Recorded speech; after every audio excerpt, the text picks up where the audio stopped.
Sa bagong kabanata ng Lilet Matias, tuluyan nang ibinunyag ni Patricia ang matagal na niyang lihim. Inamin na niya sa kanyang anak na si Trixie na mayroon siyang lihim na komunikasyon kay Attorney Alon.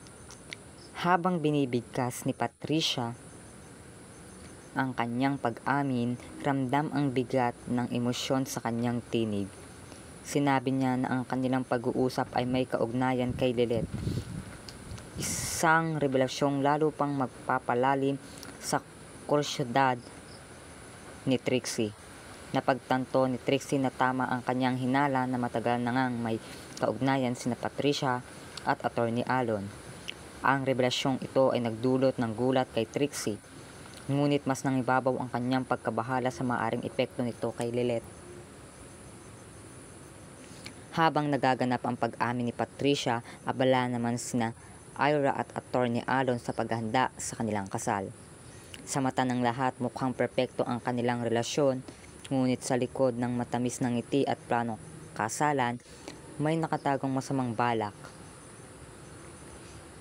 Hindi alam ni Ira na ginagamit lang siya ni Attorney Alon upang makakuha ng pera.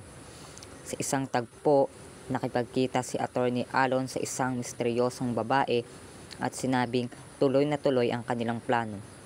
Ang kanilang usapan ay puno ng lihim at tila may mas malaki pa silang binabalak. Samantala, sa isang restaurant, nagkataong naroon din sina Attorney Kurt at Lilet. Habang kumakain, napansin ni Lilet sa Attorney Alon na tila may hinahanap. Ang kanyang kilos ay kakaiba na agad, nakatawag ng pansin kay Attorney Lilet sa kanyang pakiramdam. May tinatago si Attorney Alon kaya't napagpasyahan niyang sundan ito kasama si Attorney Kurt. Sinundan nila si Attorney Alon hanggang sa isang lugar kung saan ito nakipagkita sa isang grupo. Dito nila nakita ang isang eksena na nagpagulat sa kanila. Bitbit ni Attorney Alon ng isang malaking halaga ng pera na kanyang inabot sa isang lalaki. Tila may binabayaran siya. Ang tagpong ito ay nagdulot ng mas maraming tanong sa isip ni Attorney Lilet. Tanong niya sa sarili, bakit may ganitong kalaking pera si Attorney Alon at para saan ito? Tanong niya sa kanyang sarili.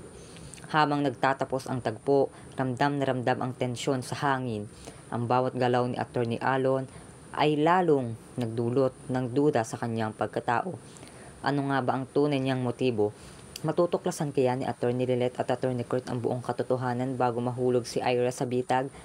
Sa dumaraming revelasyon, ang kwento ay nagiging mas kapanapanabik habang papalapit sa sukdulan nito.